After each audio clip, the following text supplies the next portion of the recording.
नमस्ते दोस्तों, मेरा नाम है विहान प्रकृत और आज मैं मालगुडी डेज पे बातें करने वाला हूँ।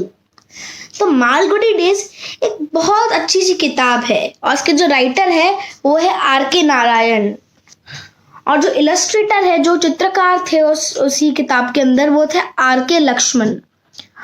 और बाद में ये एज ए टीवी सीरियल भी रिलीज हुआ था और उसका जो फर्स्ट एपिसोड का जो डेट था उस टीवी सीरियल का वो था 24 सितंबर 1986 और सीरियल के जो डायरेक्टर थे वो थे शंकर नाग।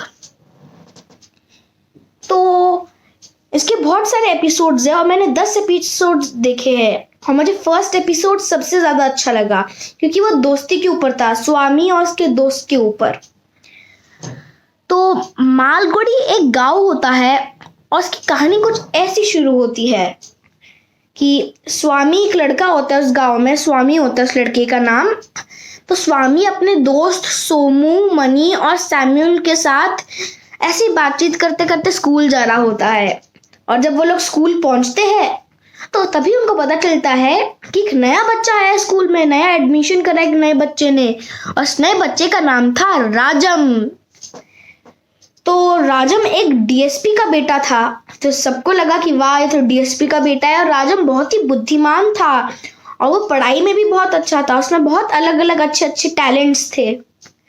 लेकिन कुछ कुछ दोस्त ये सोचते थे कि वो डीएसपी का बेटा है, ऐसी उसका एक बड़ा सा घर है, वो ऐसी गाड़ी में आ रहा है, तो कुछ कुछ लोग ये समझते थे कि वो बहुत घमंडी है।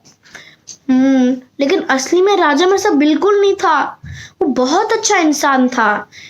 फिर भी कुछ कुछ बच्चों को उससे गलत मिसअंडरस्टैंडिंग हो गई थी, गलत फहमी हो गई थी।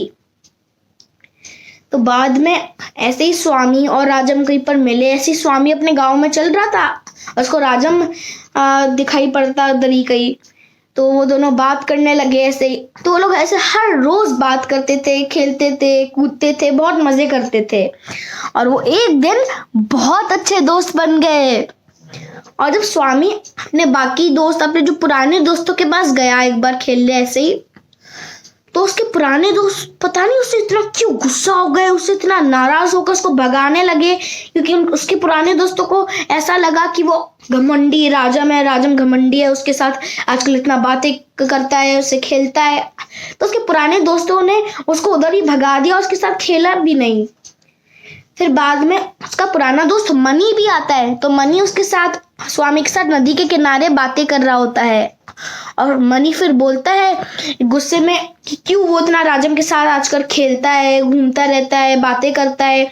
मनी ने ये भी बोला कि वो ना राजम से ही हर चीज पूछता रहता है, अगर कोई भी प्रश्न आए मन में तो राजम से पूछता है, अपने दोस्तों के पास कभी नहीं आता। तो मनी को इतना गुस्सा आया कि वो एकदम गुस्से से पागल होके स्वामी को ये बोला उसने, मनी ने, कि उसको मनी और राजम के बीच मध्यस्थता करानी होगी। वैसे दोस्तों स्वामी ये करना नहीं चाहता था, है ना, क्योंकि वो राजम का दोस्त था, लेकिन स्वामी को मजबूरी में करना ही पड़ा क्योंकि मनी बहुत ताकतवर था और कोई भी उसकी बात नहीं सुनता था, वो बहुत गुस्सा करता था या फिर मार पीटने लगता था। और मनी के पास एक बड़ा सा एकदम ताकतवर सा एकदम मोटा सा गदा भी था। तो फिर स्वामी एकदम डर गया, उसको मजबूरी में करना पड़ा मध्यस्थता दोनों के बीच। तो स्वामी ने मध्यस्थता कराई और उसके बाद राजम और मनी आकर ये तय करे कि शाम को वो नदी के किनारे जंग लड़ेंगे। तो वो जंग की तैयारी करते हैं और फिर मनी और स्वामी तो नदी के किनारे आ जाते हैं और मनी के पास वही ताकतवर सा मोटा सा बड़ा सा गदा होता है अपने पास और वो उसका हथियार होता है। बाद में राजम कुछ देर से आता है, पर आता है तो क्या, उसके पापा डीएसपी थे ना, तो उनके पिता के पास यूनिफॉर्म थी, तो राजम के पास भी एक खुद की यूनिफॉर्म थी और राजम अपने पिता की कोई एक बंदूक भी लेकर आया था। लग रहा है दोस्तों कि इनमें बहुत बड़ी लड़ाई होने वाली है। और फिर मनी बहुत डर जाता है, मनी बोलता है कि वो तो बिना हथियार लड़ने वाले थे और मनी के पास थोड़ी ना कोई बंदूक थी, वो तो राजम के पास थी। लेकिन फिर राजम भी बोलता है कि मनी ने कल शाम को वो तय करने के उसमें बोला था कि जब जंग तय कर रहे थे तो मनी ने थोड़ी ना बोला था कि वो भी एक अपना हथियार, अपना गदा लाएगा, इसलिए राजम ने भी पहले से अपने पास एक हथियार, अपना बंदूक रखा। लेकिन फिर वो दोनों चुप बैठ गए और दोस्तों उनमें लड़ाई हुई नहीं। देखते हैं कैसे। तो राजम जैसे ही उनके पास आया और उनको सीधा आकर प्यार से समझाने लगा।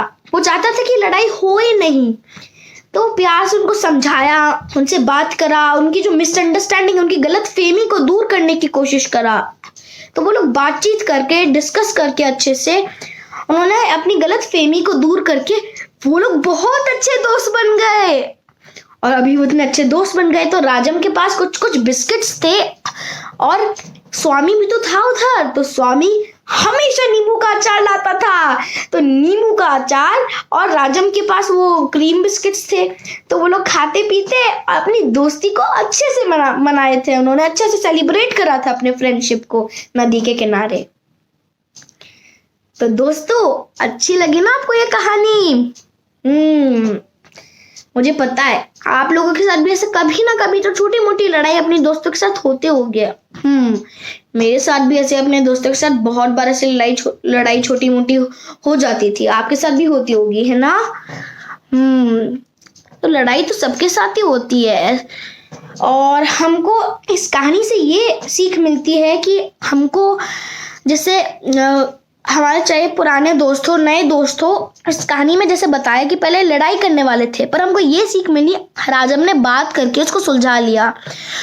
तो हमको लड़ाई करने से पहले हमको अपने दोस्तों को अपनी गलत फहमी, अपनी मिसअंडरस्टैंडिंग बतानी होती है। उसको प्यार से डिस्कस करके, उसको अपनी गलत फहमी को दूर करके प्यार से दोस्ती करनी होती है। वरना लड़ाई करेंगे तो हमारा फ्रेंडशिप और टूटेगा और हमारा गुस्सा भी और बढ़ेगा उससे।